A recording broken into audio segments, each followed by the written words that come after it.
Bienvenidos a Cuarto de Hora. La Asamblea General de Naciones Unidas rechazó la renovación del escaño de Venezuela en el Consejo de Derechos Humanos, pero aceptó a Vietnam y Sudán, que acusados de tener un pésimo historial con respecto a las garantías individuales. Bueno, fallas del sistema quizá.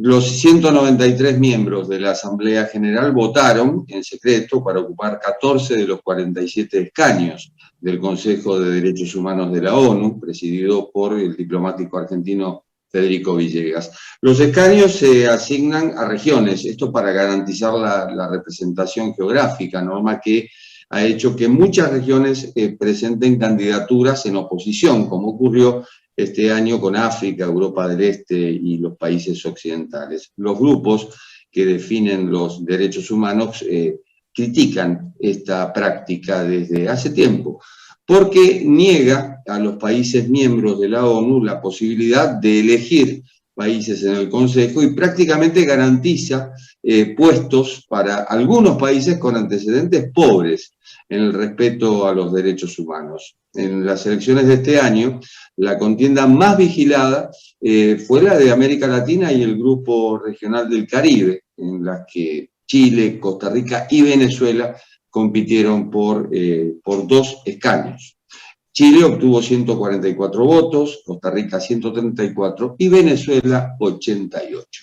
A Venezuela nos vamos a referir en el programa de hoy y estamos con Julio Armando Morón Pulido, quien nos recibe en Caracas. Es abogado por la Universidad Católica Andrés Bello de Caracas, estudios en la maestría de Relaciones Internacionales de la Universidad de Buenos Aires, forma parte de la Unidad de Incidencia Internacional de Civilis Derechos Humanos, organización venezolana con más de 10 años de experiencia en la defensa y la promoción de la libertad de asociación y el espacio cívico. Y la primera pregunta que te quiero hacer, Julio, es, bueno, ¿cómo impactó esta decisión de la Asamblea General de la ONU en Venezuela? Bueno, Jorge, muchísimas gracias y muchísimas gracias también a nuestros amigos de CADAL por el espacio y por la oportunidad. Sí, mira, Jorge, como bien dijiste, el Consejo de Derechos Humanos tiene 47 miembros y divididos entre varios grupos regionales. Sería 13 países para el continente africano, 13 países para la región Asia-Pacífico, 6 para Europa del Este, 8 Latinoamérica y el Caribe, 7 Europa Occidental y otros bloques. Como bien dijiste también, en esta ocasión, para el grupo de Latinoamérica y el Caribe, habían 2 escaños disponibles para los cuales se presentaron Chile, Costa Rica y Venezuela, quedando fuera Venezuela. Ahora, la noticia de la no reelección de Venezuela al Consejo de Derechos Humanos, sin duda, es es buena, porque, bueno, Venezuela en su ejercicio como miembro del Consejo de Derechos Humanos durante 3 periodos que ya ha ejercido, no ha sido el mejor ejemplo de respeto, de cooperación con los mecanismos del Consejo de Derechos Humanos. Tampoco en el mismo seno del Consejo ha sido se ha notado que no sigue una agenda de protección, defensa y promoción de los derechos humanos en aquellas regiones y en aquellos países con situaciones delicadas, con situaciones de violaciones que son preocupantes a nivel mundial, y que más bien ha sido un país que ha entorpecido el buen funcionamiento de este órgano de Naciones Unidas. Entonces, para nosotros es una buena noticia que 2 países como lo son Chile y Costa Rica, países que, bueno, que tienen un historial reciente muy positivo a la hora del respeto y las garantías de los derechos humanos, bueno, siendo Costa Rica una de las democracias más sólidas y estables de nuestra región. Chile ahorita con un proceso democrático que vino a partir de todo este estallido social de 2019, con un presidente, Gabriel Boric, en sus discursos ha dado un discurso de defensa y de protección de los derechos humanos, así que nosotros vemos que es positiva esta noticia de que Chile y Costa Rica hayan quedado y que Venezuela no haya quedado, porque como te dije, Venezuela ha adquirido muchísimas deudas muy serias con los mecanismos de este órgano, y aparte no ha sido un ejemplo de respeto de respeto a los derechos humanos dentro de nuestro país. Es que ha sido contradictoria inclusive la elección de Venezuela en 2019. Si vamos al caso del Consejo de Derechos Humanos, fue creado en 2006 para resarcir una comisión o un comité empobrecido porque sus miembros justamente eran acusados de violar los derechos humanos. Pero actualmente este Consejo de Derechos Humanos sigue recibiendo las mismas críticas. Sí, claro, justamente lo que pasó en la elección de 2019, en que Venezuela fue electa como miembro del Consejo, pasó que habían otra vez 2 vacantes disponibles. En ese caso se presentó en primer lugar Brasil y Venezuela, y luego Costa Rica, mucho después, se presentó para contrarrestar la candidatura de Venezuela. Lamentablemente, esta postulación de Costa Rica llegó muy tarde y no hubo el tiempo necesario para poder obtener los votos que se requerían. Entonces, bueno, se dio la elección y Venezuela terminó siendo electa como miembro del Consejo de Derechos Humanos.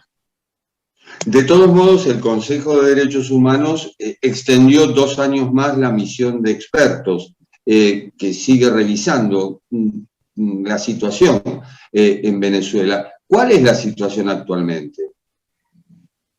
Mira, sin duda la renovación del mandato de tanto la presencia de la oficina del Alto Comisionado para los Derechos Humanos de Naciones Unidas para los Derechos Humanos, como de la misión de determinación de hechos para Venezuela, que recién fue hace 2 semanas apenas, significó una gran derrota para el gobierno venezolano, porque sobre todo con la renovación del mandato de la misión de determinación de hechos, significó un gran mensaje de parte de la comunidad internacional, porque la resolución obtuvo 19 votos a favor, 5 en contra apenas, incluido el voto de Venezuela, y 23 abstenciones, entre las cuales lamentamos que se encuentre la abstención de Argentina y de México. Sin duda fue un mensaje de muy alto volumen,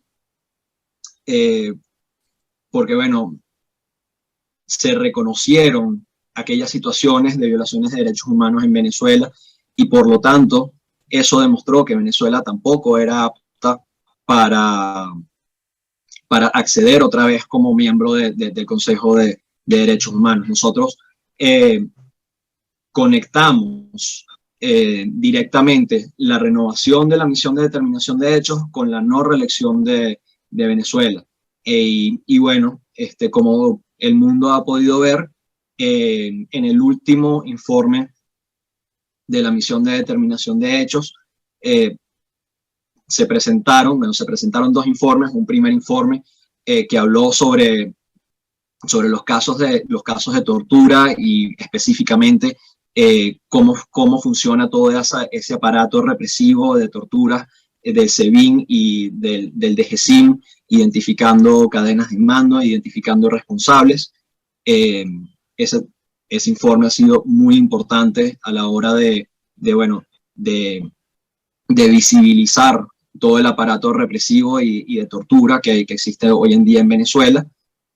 También el otro informe habló sobre la situación de derechos humanos y las violaciones de derechos humanos en la región del Arco Minero del Orinoco, donde se demostró que existe una cohabitación entre autoridades del Estado, grupos armados paraestatales e inclusive grupos guerrilleros, Entonces, bueno, que también ha llevado a violaciones sistemáticas y graves de los derechos humanos de la población ahí, inclusive y específicamente de poblaciones de grupos indígenas.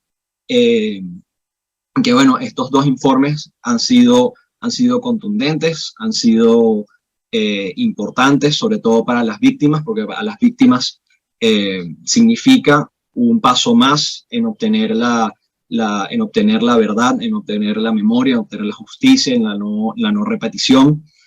Y bueno, con esta renovación del mandato de la misión por 2 años más, este mecanismo podrá seguir investigando todo el escenario de violaciones de derechos humanos acá en Venezuela. Recordemos que, bueno, que el mandato de la misión se limita específicamente a las desapariciones, a las ejecuciones extrajudiciales, a desapariciones forzadas, detenciones arbitrarias y a la tortura, casos de tortura y otros tratos crueles, inhumanos o degradantes.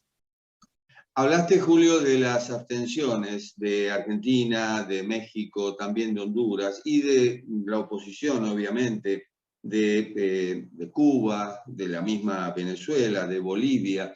Evidentemente hay un factor político que es mucho más importante que la defensa de los derechos humanos. Claro, claro, y eso se ve reflejado sobre todo con la abstención de Argentina, específicamente, porque si bien Argentina ha sido un país que tradicionalmente ha estado a favor de la promoción y la defensa de los derechos humanos, incluso a principios de este año, Argentina, en el marco de la evaluación del examen periódico universal a Venezuela, recomendó al Estado venezolano que cooperara plenamente con todos los mecanismos del Consejo de Derechos Humanos, lo cual incluye, obviamente, la misión de determinación de hechos, que de enero, que fue la evaluación, para ahorita septiembre, se ve que hay un cambio en la postura. Ya no es un apoyo a todos los mecanismos, sino bueno, únicamente a la presencia de la oficina del Alto Comisionado de Naciones Unidas para los Derechos Humanos. Las declaraciones tanto del representante argentino y más recientemente del embajador argentino en Venezuela, en una entrevista que dio, y bueno, y el representante argentino, me refiero al representante argentino ante el Consejo de Derechos Humanos, cuando explicó la abstención de Argentina, se pasó de un discurso de apoyo a todos los mecanismos del Consejo a decir que la misión de determinación de hechos no colaboraba con el diálogo, que bueno, que ellos veían suficiente la presencia de la oficina acá en Venezuela. Inclusive el embajador llegó a decir que los países que apoyaron la renovación de la misión son los mismos países que apoyaron a Juan Guaidó cuando fue proclamado como presidente interino de Venezuela.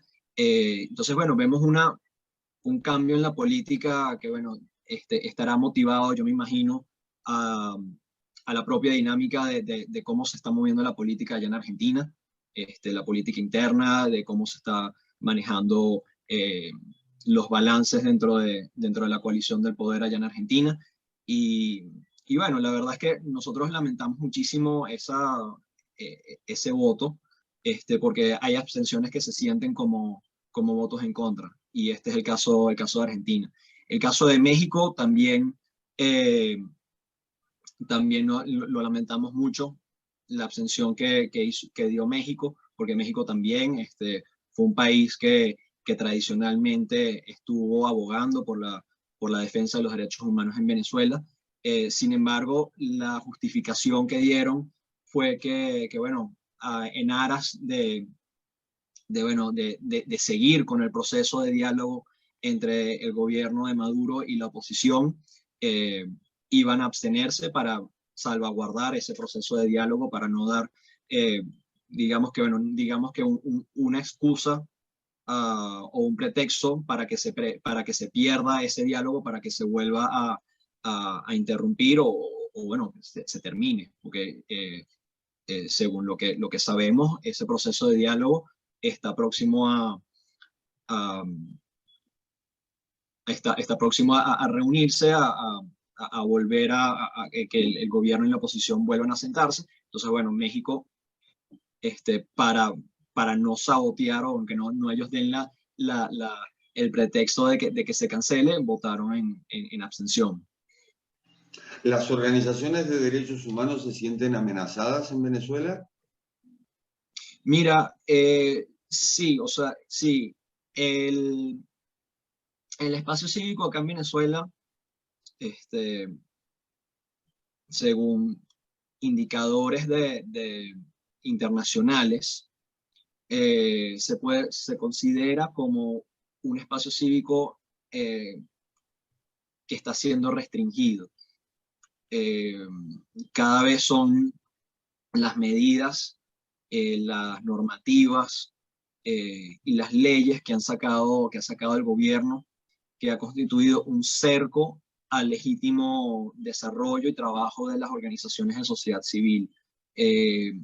También las organizaciones de sociedad civil, los defensores también de derechos humanos, periodistas, son objeto bueno, de ataques por parte de personeros del gobierno, de altos funcionarios.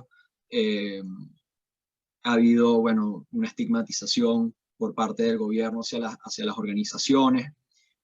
Por ejemplo, bueno, tenemos uno de los casos emblemáticos, que es el de Javier Tarazona, defensor de derechos humanos. Ya tiene más de un año detenido arbitrariamente.